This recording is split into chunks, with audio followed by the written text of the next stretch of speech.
Welcome back to the Snowpoint Cast. Today we're going to be taking a look at a deck from the Primal Clash to Guardians Rising format, also known as the 2017 Nats format.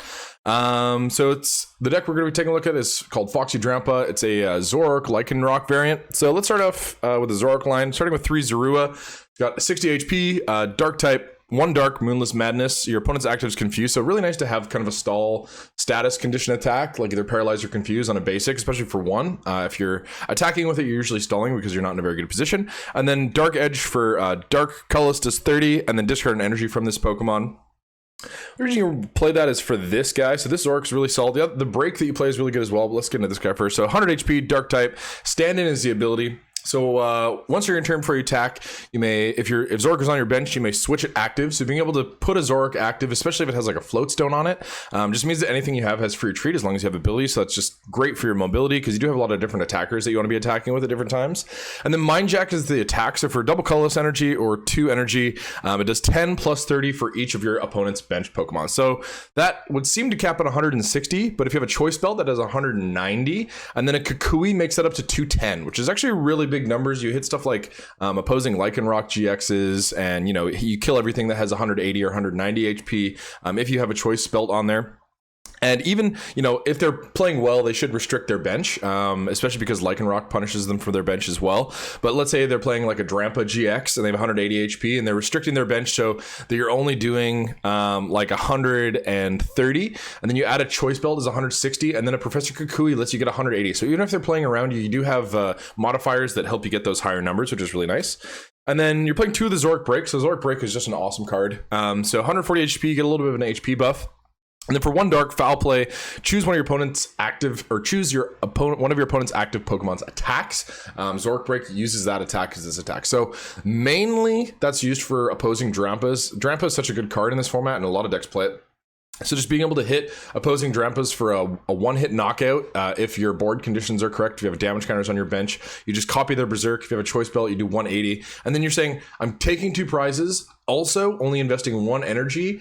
Also, like you just lost your main attacker if it has energy on it. So then you might just take them out of the game at that point. So really solid that you can just get that for 1 energy. You can go no energy on board to knocking out a Drampa in 1 turn if you have a Zoroark and you break it, which is awesome. And you're also playing 3 Rockruff. So Rockruff, 60 HP, fighting type, corner for 1 fighting. The defending Pokemon can't retreat during your opponent's next turn. That does have niche uses for sure, especially in like deck out situations if your opponent might deck. And then Wild Kick for double colorless does 30. Flip a coin if Tails' deck does nothing. So that's really good against opposing Zorua. If your opponent also playing a Zorua deck, you're able to potentially one-shot them, which is really clutch.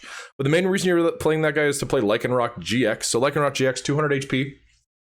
The ability and both attacks are pretty solid on this guy. So the ability, Bloodthirsty Eyes, when you evolve Rockruff to Lycanroc GX, you can choose one of your opponent's bench Pokemon and bring it active. So that's especially useful if you're trying to trade with a Zoroark Break or a Zoroark, or let's say like Drampa is a really common example just because it's such a good card. If you have the energy, you can use Claw Slash as well, which is the attack. So fighting double colorless does 110. So you can bring up a Drampa, it's fighting weak, hit it with a Claw Slash, just take 2 easy prizes, which is really clutch. Another thing you can do, Tapu Lele GX, which we're going to get to here in just a sec. It's got 170 HP, so it's pretty easy to kill with Dangerous Rogue or another Zoroark. So Dangerous Rogue is the GX attack on Lycanroc. It's the main GX attack you're going to be using most decks, or most games rather.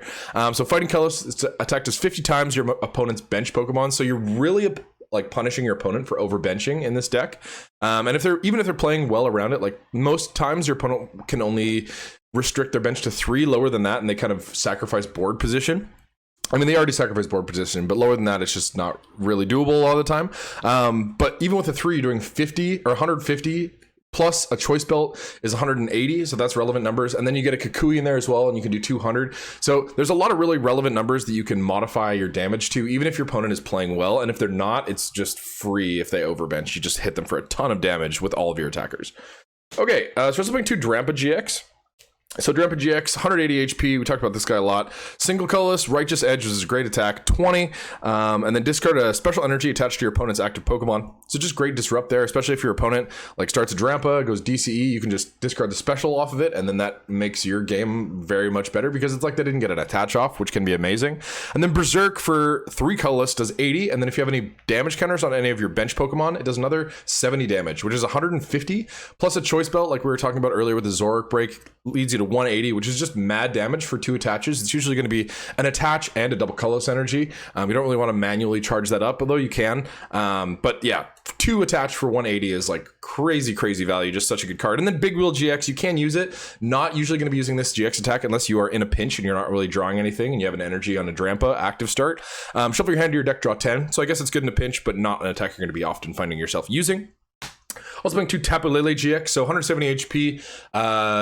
The ability is the main reason you play this guy. So when you bench Tapu Lele GX from your hand, you can search your deck for a supporter card, put it in your hand. So it's great for keeping you consistent and also hitting those damage modifier cards like Kukui, just buffs your damage by 20 and keeps that consistent, as well as like Lysandre, stuff like that.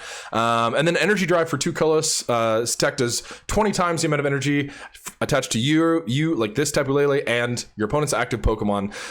Do not apply weakness and resistance to this damage. So you don't get to blow up other Tapu Leles for weakness. Unfortunately, Mewtwo Wars aren't back, fortunately, actually. But this is a really useful attack as well, especially because you're in double colorless energy and damage modifiers. So if your opponent has a Drampa that's stacked, if you have a double colorless energy on a Lele, you can go another double colorless energy, and then all of a sudden you're at 140, plus a Choice Band is 170, and then plus a Kukui puts you up to 190. So you can kill opposing Drampas with this card as well. This deck is really good at killing Drampas, I will say that. Okay. So getting to some of the other supporter cards. So one tech you play is Mewtwo. So Mewtwo's got 130 HP. 130 HP. Psychic is the main attack you're going to be using. You can use Barrier, but we're not going to talk about it because you just don't use it. Double Colorless Energy, 20. This attack does 20 plus 20 for each energy attached to your opponent's active Pokemon. So you hit 40 if they have 1 energy. The main reason that you play this guy is for Trash Lance Garbodor. I'll put it up on screen just because, you know, obviously it kills a Trubbish as well. Killing a Trubbish with it with a double colorless energy is really good. You just auto kill that. You hit for 80 if they have an energy attached.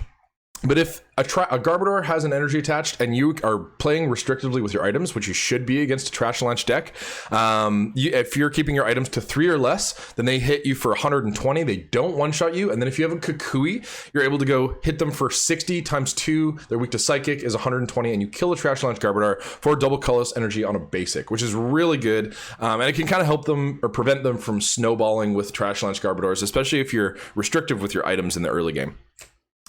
You're also playing one Oricorio, so this is a matchup-specific tech as well. So Vespiquen is a pretty decent deck, and Lycanroc is very weak to grass, so that is not really doable.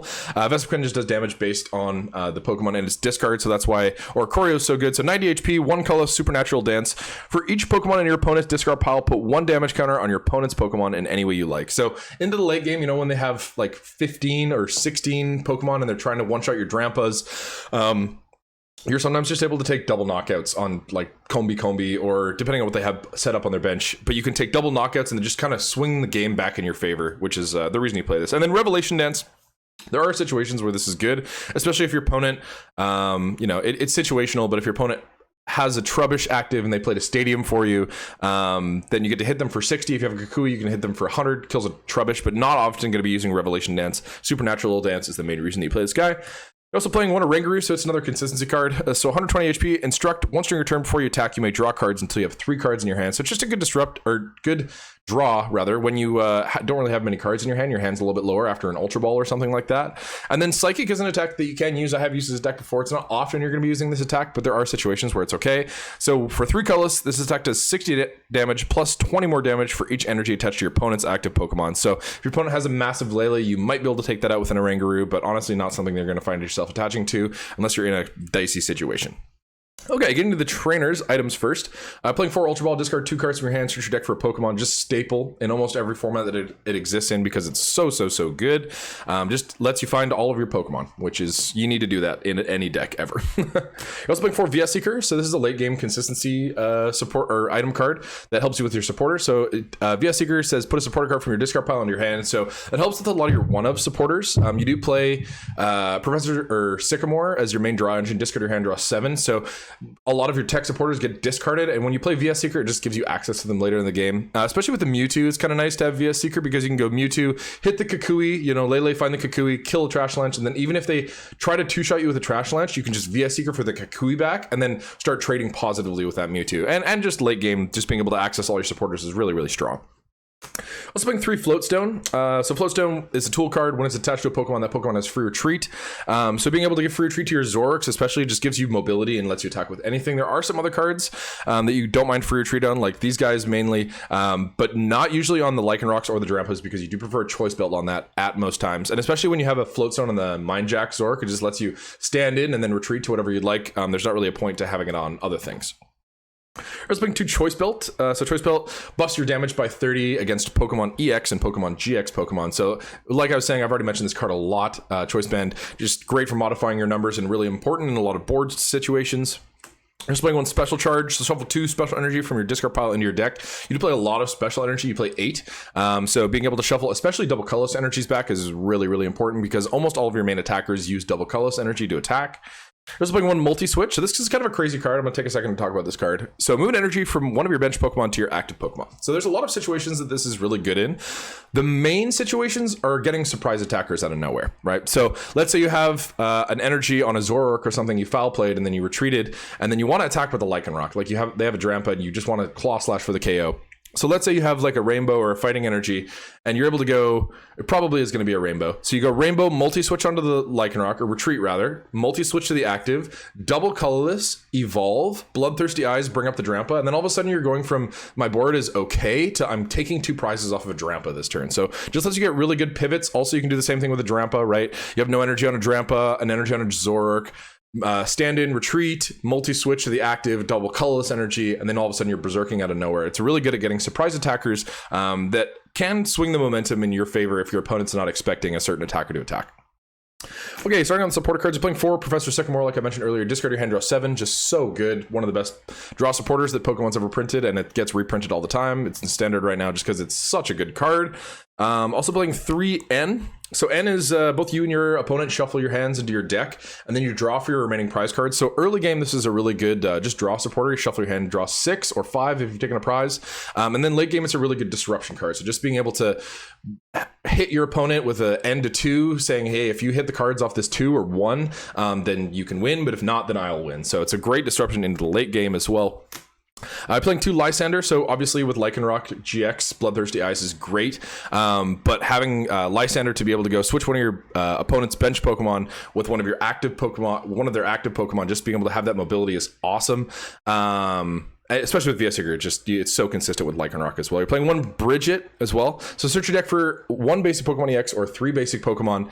So just being able to search your deck for any 3 basic Pokemon is really awesome. Just finds your basics. I put it onto your bench rather. So you get a Zorua, a Rockruff, and a Drampa that doesn't listen to GX rules. It says no EX, not GX. So that's kind of a workaround that Brigette wasn't. GXs didn't exist when Brigette got printed, and then they're insane with GXs. So finds yourself a Drampa, Zora, and a Rockruff usually, or depending on what your board is, just being able to set up your board is really good to have as a 1 if you just lay for it. And then Professor Kukui, draw 2 cards during your opponent's next turn. Its attack does, your attacks do 20 more damage to your opponent's active Pokemon. So just being able to hit for lots of buff damage there if your opponent's playing well around your stuff is great, that you can modify your numbers with that in Choice Band. They're also playing a Hex Maniac. So until the end of your opponent's next turn, both your Pokemon and your opponent's Pokemon in your deck, discard, hand, whatever board have no abilities. So being able to shut off abilities is so good, especially if your opponent has a Lysandre out and you can shut off Tapu Lele. That's amazing. Also, Greninja Break is a really important matchup that you play this card for. If they're able to hit a double Greninja Break, I think it's Giant Water Shuriken is the name of the ability, multiple times, then you can be in really big trouble. I was playing 4 double colorless energy, so obviously 2 colorless energy, really good for Lycanroc, really good for Zoroark, really good for Drampa. It's just good for everything in your deck. So you play 4 and the special charge. Then you're playing 4 rainbow energy as well, so this kind of keeps your colored energy consistent. You're able to get that dark on Zork Break or the fighting on Lycanroc. And then also when you attach a rainbow, you have to put a damage counter, which would seem as a bad thing, but with Drampa, having a damage counter on one of your bench Pokemon is really good because it powers up your Berserk as well. And they're also playing 2 dark energy, obviously just for foul play consistency. You play 6 total with the 2 dark and the 4 rainbow, and then also 2 fighting energy to keep your fighting energy for Lycanroc consistent. Okay, well, this has been Foxy Drampa for the Primal Clash to Guardians Rising format. If you have any questions about the deck, feel free to leave them in the comments below, and I'll do my best to get to them. And as always, thank you guys for tuning in, and we will see you next time.